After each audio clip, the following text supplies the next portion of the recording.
our last member after number 7, Hunter Haight. We have number 6. I'll just say very aggressively in advance, Isha's going to be leading us off. Marat Khusnutdinov, which some fans are probably like beside themselves that he is outside of the top 5, but Marat Khusnutdinov, Isha also beside himself, having him personally ranked at number 2, while the rest of us were pretty consensus with this exact ranking at 6. So, Isha, why don't you tell us why he's the second best prospect among all of Judd's buds? Well, I was kind of going back and forth with Öhgren and him as far as like 2 and 3 as far as my picks. He has the most pro experience, despite him being one of the younger guys at 22 years of age. I think he brings an element that is so valuable for a National Hockey League team right now, and he's still so young. Like he was already leaned upon a lot coming in like a dead season for the Minnesota Wild, and he showed that his two-way game is already like at the National Hockey League level and already so good at the National Hockey League level, and the points are going to come next year. I mean, he's shown that he can put up north of 40 points in the KHL on a good team when he's given that opportunity, and still had that two-way game to him as well. I think honestly, maybe where the points didn't come this year was, North America only played 16 games and wanted to play just a little bit more conservative in showing that like, hey, this is where I bring my value. Dude, whether he plays second line or third line, this is the type of player that you need to win a fucking Stanley Cup. Like these are the type of players that are leaned upon the most when push comes to shove. And I think he's outstanding. He is already like stapled in as being a roster player moving forward. Whereas, then I guess Jesper, if there was an opportunity for him, right? Oof. Second line, that's a tough one to go out on. Holy shit. Whenever of course my internet goes when I go on a fucking rant, or I go on my fucking no, I think the internet's trying to save you.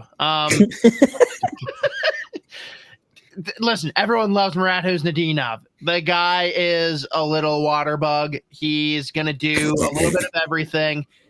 Z, do you want to elaborate on why he's a bigger psycho than what you laid out earlier for Daemon Hunt?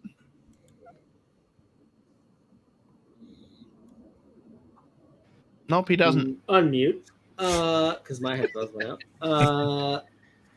I mean, we've referenced this clip a million times. So good. We'll never stop referencing this clip. It's a great clip. The fact that this kid, in the middle of a dog shit game where they're winning 3-0, at the end of the second period, lays out to block a slap shot with his face. By the way, the kid that was taking the slap shot sucks. That was probably going nowhere near the net. It's going to be the Cody CC one-timer. Actually, he didn't lose all 4 of his teeth. It was half of all of his teeth. But it wasn't the puck, right? And it was the stick blade. I had to tweet a picture out of like his mouth, which was disgusting, heinous. Love him. But he also came back and played, like didn't miss a shift, which was also psychotic. But Marat Khusnutdinov, top 6 upside, that's a question mark and a half. But I don't think you need him to be a top 6 guy whatsoever to add tremendous value to this roster. But like, what are we talking about here on this list? Are we talking top 6 upside list? Or are we talking best prospect? List because guys already, he's absolutely, that is just guys already an NHL player, already a seasoned pro. That's a good one. It just depends on what you prioritize. When you look at this team, for I think he has to be like your 4th line center, but he, again, another guy that plays all 3 positions. And we've seen him have some sneaky offensive upside, which I love.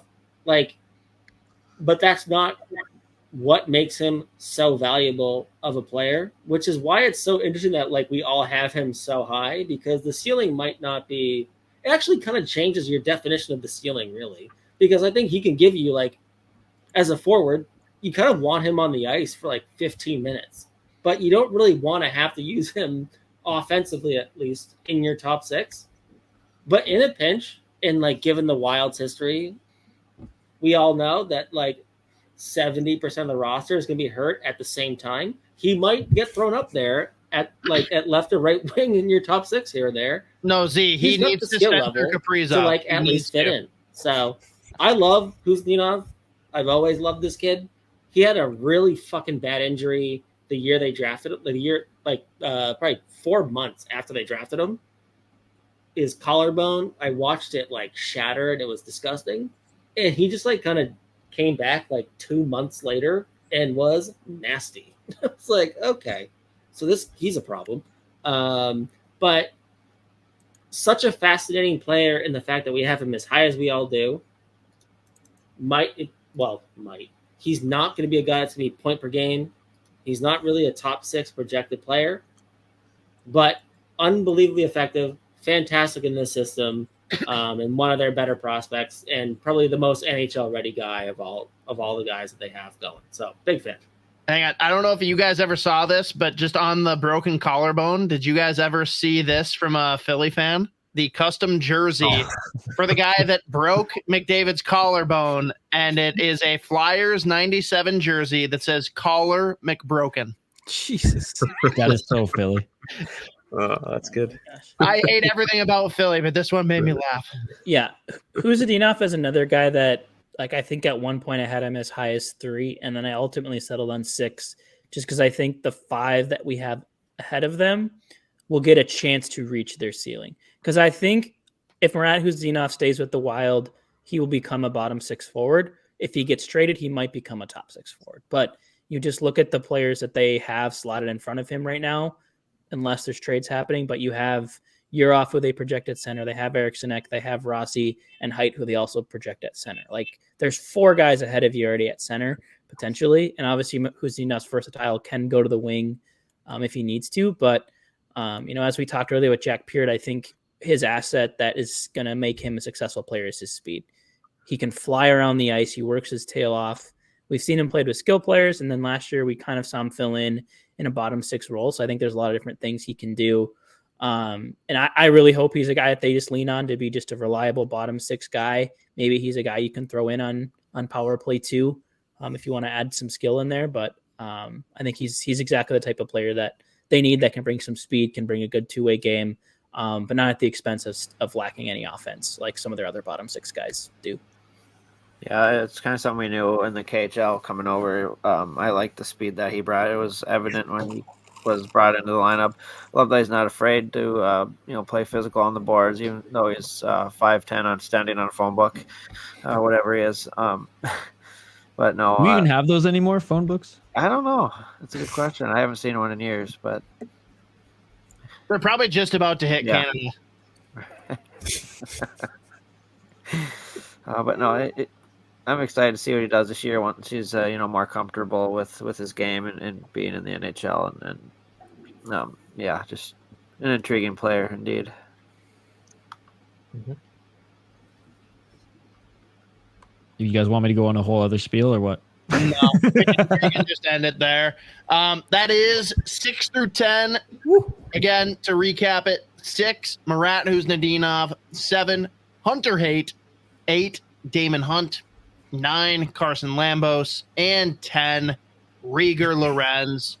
Tune in next week for 1 through 5, the top prospects, the elite of Judd's Buds. And here in a second, we'll have links to all of those interviews that I keep on teasing. See you guys next week.